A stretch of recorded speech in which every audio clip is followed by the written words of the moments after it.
Zona keramat tampaknya kerap berkaitan dengan tinta sejarah asal-muasal sebuah wilayah. Demikian halnya dengan situ Cikaret Cibinong. Stigma magis yang beredar sekarang tak lain adalah buah kejadian tragis yang terjadi puluhan dekade silam.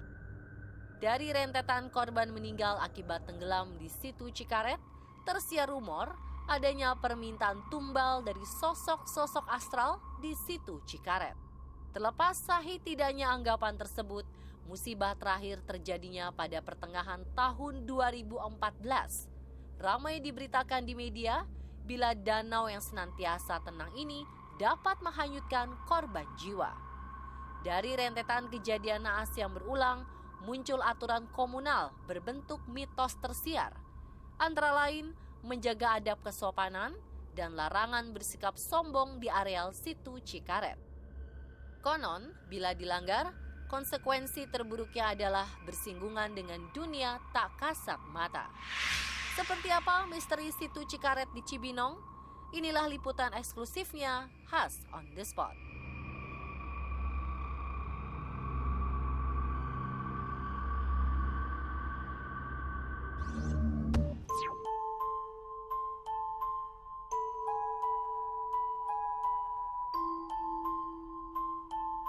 Sejengkal dari ibu kota Jakarta, masih dapat kita jumpai panorama asri dari danau legendaris di distrik Cibinong.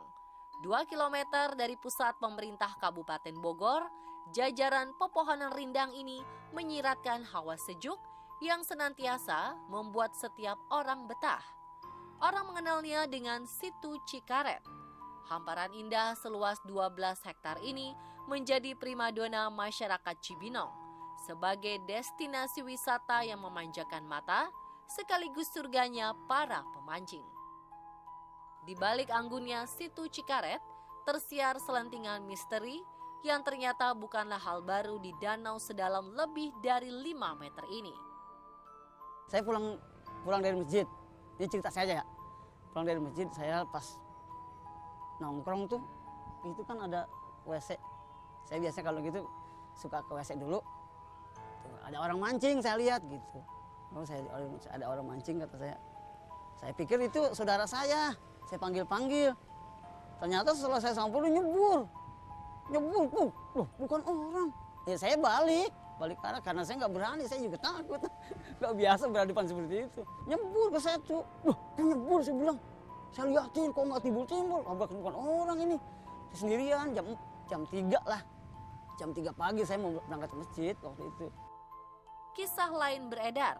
Kali ini cerita tak terduga dituturkan saat warga mengail ikan di kawasan ini. Saya kan biasa mancing ya. Saya biasa mancing. Itu saya lagi mancing, itu tiba-tiba tuh air sampai 2 meter air tingginya itu air mancur ke atas. Kan aneh itu. Pagi jam 9. Dulu kan kalau nyari ikan tuh nggak harus pakai jala, nggak harus dipancing, nggak harus diobat pakai cengkaling segala macam. Ini ada yang aneh juga, justru pakai granat. Ayah saya tahu, orang tua saya tahu. Saya bilang begini, kata orang tua saya bilang, di sebelah sini, sebelah sana tuh yang ada pohon yang miring tuh. Itu di sebelah sini tolong jangan diledakin. Diledakin sama dia. Kata abah nih dibilangin kalau dicemplungin pun ke situ nggak bakal meledak. Di saat masukkan sama di granat satu, nggak meledak. Masukkan lagi satu lagi, nggak meledak juga. Timbulnya akhirnya begitu dia beranjak ngambil ikan semuanya, diangkat semuanya, belum sampai dia pulang, barisnya di tempat. Sakit pinggang saya, katanya perut saya sakit. Celeng, meninggal di tempat tuh. Saksinya tuh pohon masih ada noh. Sejatinya, bagaimana catatan sejarah kelam situ Cikaret? Mengapa hingga kini danau indah ini masih kental dengan stigma angker?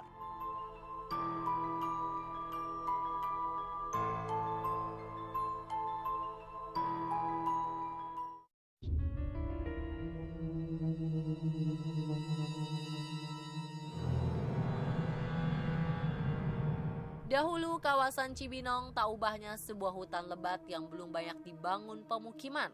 Tak ada yang tahu sejak kapan sumber air di kawasan ini memancar.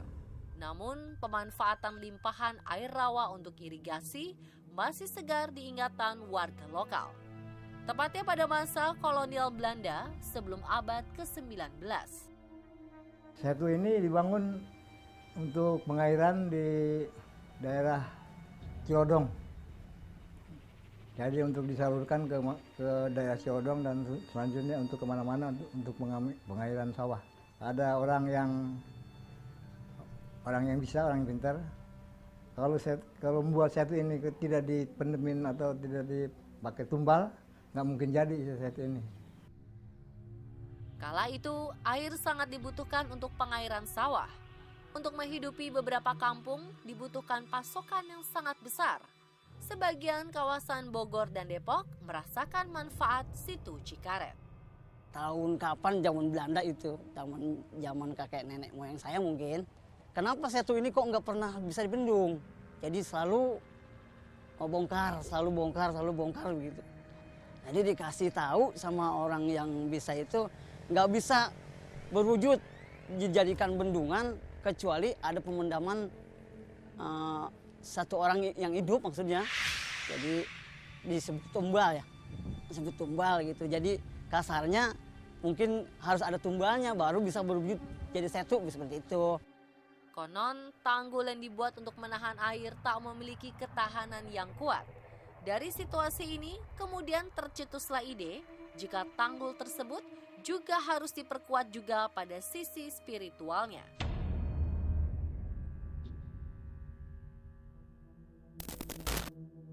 Dengan kata lain, dibutuhkan tumbal jiwa demi menyempurnakan sisi tanggul secara paripurna.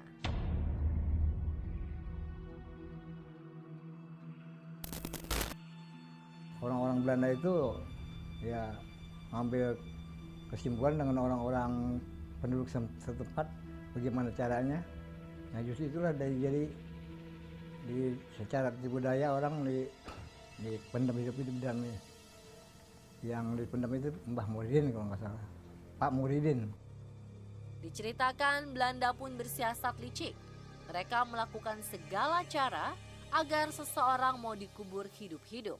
Saat itulah dikenal sebuah cerita tentang pengorbanan Mbah Muridin. Kalau ada yang bisa ngambil barang saya di dalam sumur itu tadi barang saya jatuh ke situ katanya ceritanya. Kalau bisa ada yang ngambil ke situ, tolong ntar saya kasih hadiah seperti itu kasarnya. Di samping cari orang yang bisa itu memang disengaja dikasih gamelan supaya banyak pengunjung gitu. Siapakah Mbah Muridin dan bagaimana sosok yang menjelma pada kehidupan masa kini?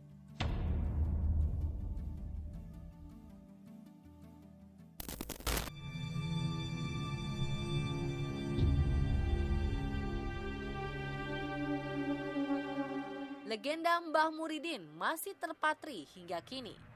Konon sosoknya kadang berinteraksi dengan warga sekitar.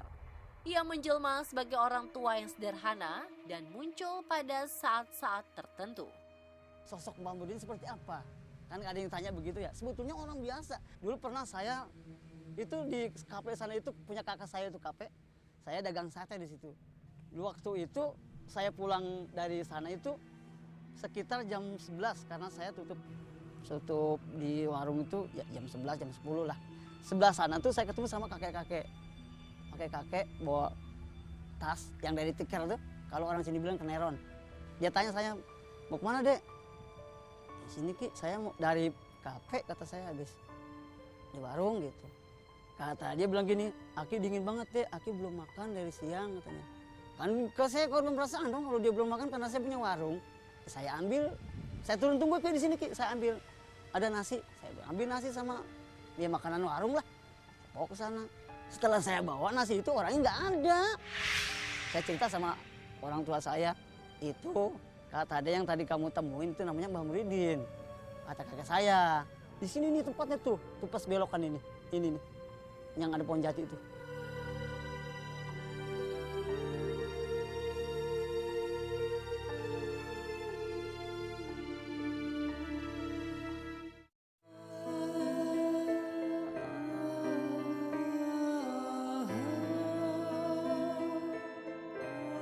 Biasanya setiap zona keramat yang diyakini dengan sebuah legenda, terdapat mitos untuk senantiasa menjaga adab kesopanan. Setali 3 uang di situ Cikaret, mitos itu masih terpelihara sampai kini. Ya, di sini nggak boleh sombong, nggak boleh ya berbuat yang nggak baik lah gitu di sini. Ya jangan suka sombong kalau di sini gitu. Ini kan diam-diam satunya menghanyutkan. Pernah berapa tahun ya kejadian kayak perahu tenggelam gitu kan. Ada 2 korban. Ya kadang-kadang foto 2 orang jadi 3 orang gitu aja. Jadi pernah penampakan foto di situ tuh ada pocong gitu. Di kamerain ada pocong di sebelahnya. Bener itu mah di HP. Di beberapa penjuru situ dikenal penjaga-penjaga gaib yang konon keberadaannya masih diyakini masyarakat sekitar. Jadi Setu ini kata ada yang pernah lihat, bukannya Setu. Di sini seolah-olah kerajaan. Orang lihat itu. Ya yang orang lihat itu tukang kerupuk orang Garut. Katanya Setu kok bukan Setu, kerajaan rumah elit-elit. Gitu. Dia kebingungan. Ya setelah itu dia nengok lagi udah Setu lagi. Itulah pemirsa misteri situ Cikaret Cibinong. Terus saksikan On The Spot untuk update informasi misteri, wow, dan kekinian.